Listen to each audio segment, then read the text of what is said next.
साधक मित्रों,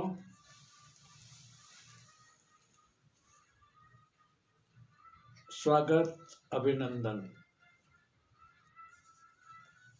पीछे हमने मन के रोग और उनके दोष और निवारण के उपाय के संबंध में आपसे चर्चा की थी। आज हम बुद्धि क्या है, बुद्धि के रोग क्या हैं, दोष क्या है, निवारण का उपाय क्या है, इसे थोड़ा समझेंगे।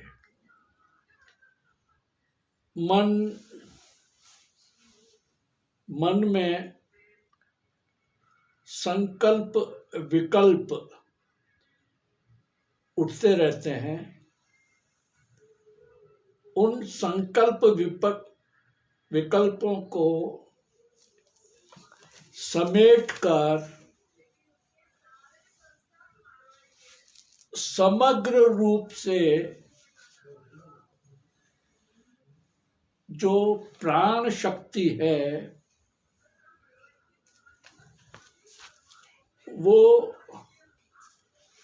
ग्रहण करती है और उन संकल्प विकल्पों को, उठने वाले संकल्प विकल्पों को समग्र रूप से प्राण जो इंद्रिय शक्ति ग्रहण करती है उसी को बुद्धि कहा गया है। बुद्धि के कुछ रोग हैं, कुछ दोष हैं। बुद्धि का पहला दोष है सम्मोह, मोह, भ्रम, भ्रांति, उद्भ्रांति, दूसरा दोष है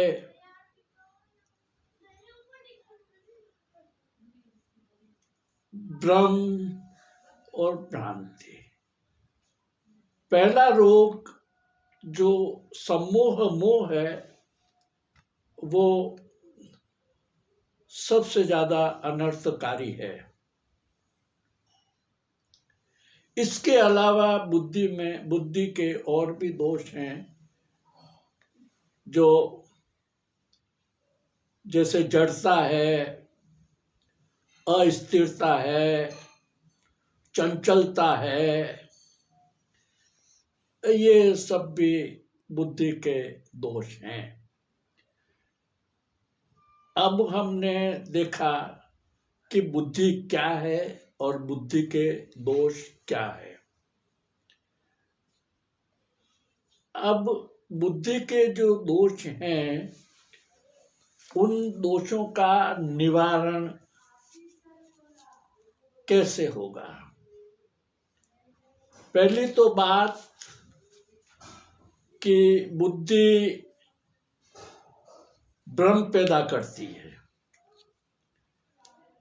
जो सत है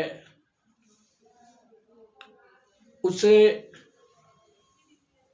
असत समझ लिया जाता है, वही भ्रम है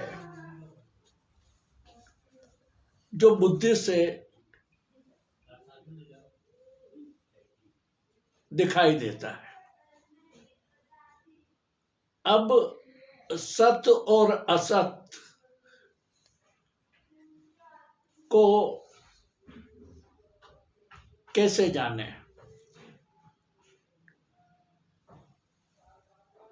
इसको जानने के लिए हमें एक उदाहरण से इसको हम समझने की कोशिश करेंगे कि जैसे दर्पण है और उस दर्पण के अंदर जो प्रतिबिंब दिखाई देता है, यदि दर्पण मेला है, दर्पण मलिन है,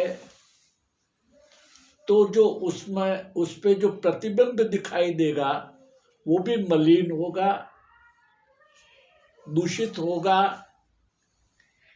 यदि दर्पण टेढ़ा मेढ़ा है, ऊंचा नीचा है, चौड़ा है, तिकोना है, तो उसमें प्रतिबिंब भी उसी तरह दिखाई देगा। और वो प्रतिबिंब वास्तविक प्रतिबिंब नहीं होगा, वो प्रतिबिंब यथार्थ नहीं होगा। तो दर्पण के ऊपर जो ये कलुषित है, ये जो मेल जमा हुआ है, वो मेल जो हमने ऊपर बताया कि बुद्धि के जितने रोग हैं वो सब मेल हैं, वो सब दूषित हैं। ये जो दूषित वस्तुएं हैं, ये हमें वास्तविक जान पड़ती है। यही सबसे बड़ा भ्रम है। और ये भ्रम हमें जैसे दर्पण में, जैसे ये सब कलुषिता होने के कारण जो दर्पण में हमारे प्रतिबिंब होते हैं, वो हमें वास्तविक प्रतिबिंब दिखाई नहीं देते हैं। तो सबसे पहले काम दर्पण को पवित्र करना है और स्वच्छ रखना है, निर्मल रखना है।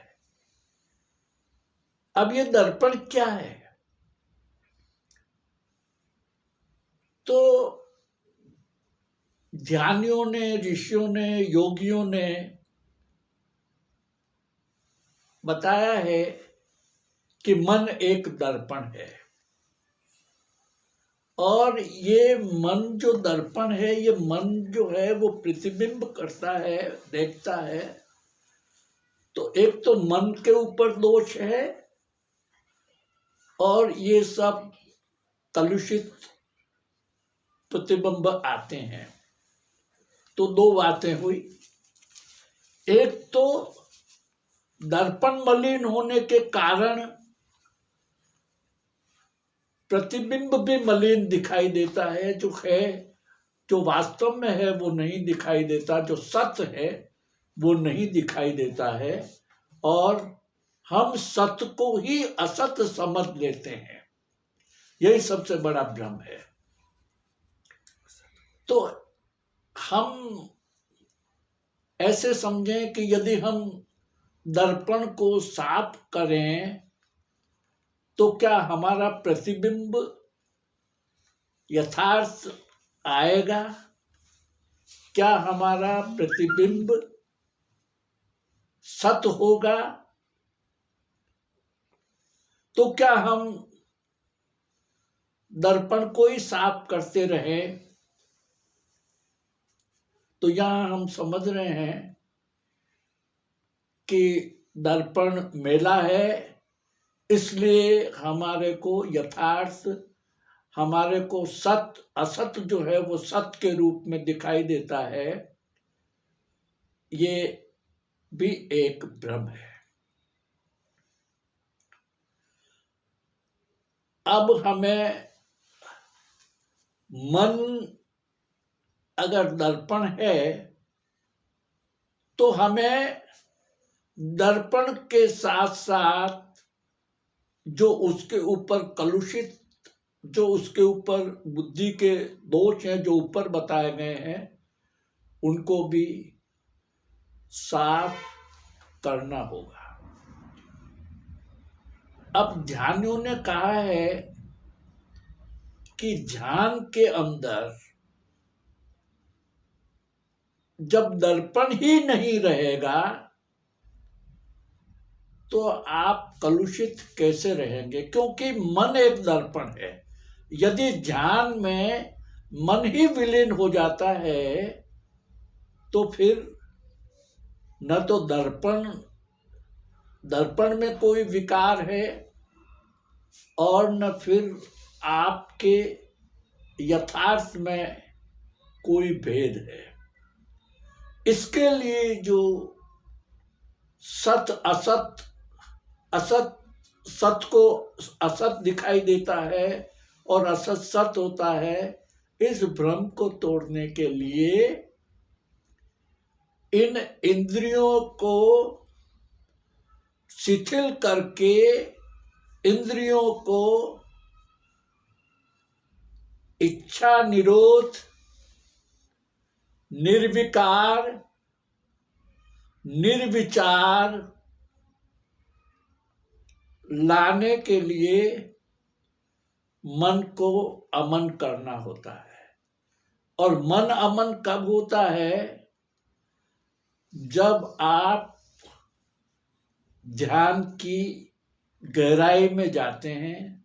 जो जो आप ध्यान की गहराई में जाते हैं, त्यों त्यों आपकी इच्छाएं तिरोहित होती हैं, निर्विकार होने लगते हो, निर्दोष होने लगते हो, निर्विचार होने लगते हो, मन शुद्ध होने लगता है, मन पवित्र होने लगता है, मन निर्मल होने लगता है।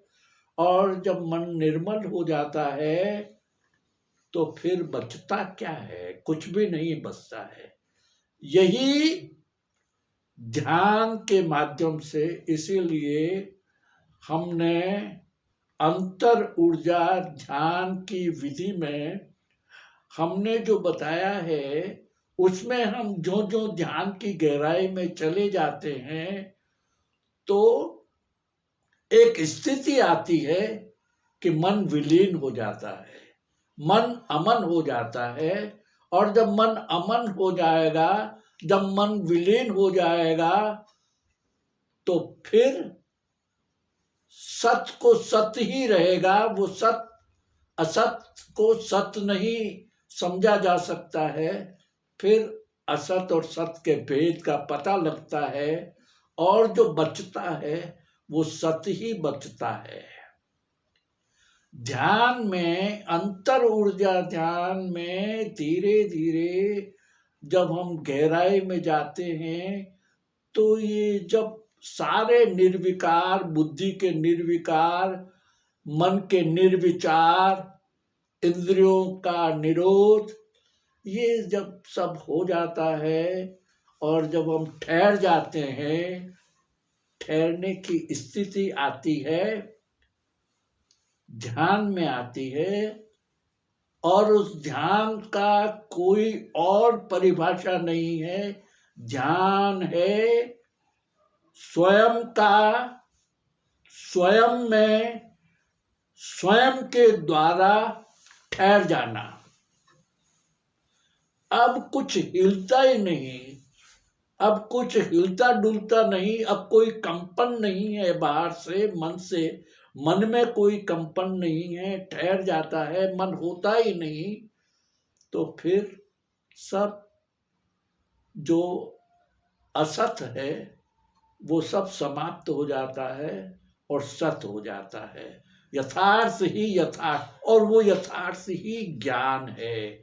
ध्यान से ज्ञान की उपलब्धि होती है और फिर ज्ञान में ये जो जंजाल है, ये जो धूम है, कलुषिता है, ये सारा छट जाता है और केवल केवल स्पष्ट, साफ, कोरा यथार्थ ही बचता है। इसलिए अंतर ऊर्जा ध्यान के साधकों को निरंतर ध्यान का अभ्यास करते रहना चाहिए। ध्यान का अभ्यास करते करते ये जो सम्मोह है, मोह है, ये भ्रांति है, ये उद्भ्रांति है, ये भ्रम है और ये चंचलता है, ये इस अस्थिरता है, ये जड़ता है, ये जो जितने भी बुद्धि के रोग हैं, बुद्धि के दोष हैं, कलुषिता है, धूम है, ये सब बादल ये सब साफ हो जाते हैं और आकाश, कोरा आकाश, बिल्कुल कोरा आकाश ही आकाश बसता है। वही यथार्थ है, वही सत्य है, वही वास्तविक है, वही ज्ञान है और वही वस्तुतः सब कुछ है।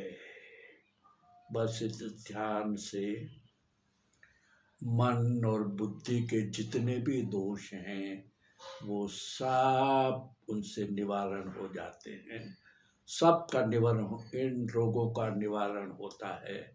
इनके लिए meditation is the only medicine. ध्यान ही औषधि है। इसके अलावा मन और बुद्धि के दोष और रोगों को मिटाने के लिए, विलीन करने के लिए, समाप्त करने के लिए इसके अलावा और कोई उपाय नहीं है। ध्यान ही औषधि है। Meditation is the only medicine. Be alone, be empty and you will know. No body, no mind, no thoughts. Gone, gone, gone. Nowhere, no one. Absolute alone. Choiceless awareness. Choiceless awareness.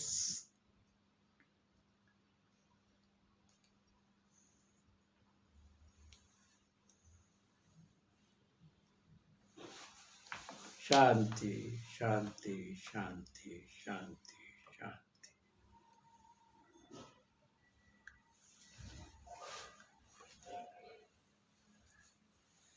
मौन, मौन, मौन। चुप होना और मौन होने में भी अंतर है। कवि ने कहा है कि कोई पास नहीं होने पर भी जनमन मौन नहीं रहता, वह आप ही से कहता है, वह आप ही की है सुनता। अब यह है चुप। और मौन में मन होता ही नहीं, न तो कोई सुनने वाला है, न कोई बोलने वाला है, बस मौन ही मौन है। इसलिए हम कभी कभी चुप को मौन समझ लेते हैं। वो ध्यान साधकों के लिए वो चुप रहना मौन नहीं है। तो अंतर ऊर्जा ध्यान में जब हम प्रवेश करते हैं तो जो हम मौन की बात करते हैं तो हम चुप की बात नहीं करते, हम मौन की बात करते हैं। और मौन में मन को अमन करना पड़ता है। और अमन जब मन हो जाएगा, मन ही नहीं रहेगा, तो फिर ये दोष कहाँ रहेंगे? ये न मन के दोष रहेंगे, न मन के रोग रहेंगे, न बुद्धि के दोष रहेंगे, न बुद्धि के रोग रहेंगे। ये धुआं छट जाएगा, ये कलुषिता मिट जाएगी और यथार्थ ही यथार्थ, सत्य ही सत्य सहज बचेगा। धन्यवाद, धन्यवाद, धन्यवाद। आनंद ऐसा उत्सव पूरे जीवन पर आच्छादित हो जाए। पुनः धन्यवाद। आपके भीतर बैठे परम आत्मा को मेरा प्रणाम स्वीकार हो। धन्यवाद, धन्यवाद, आभार।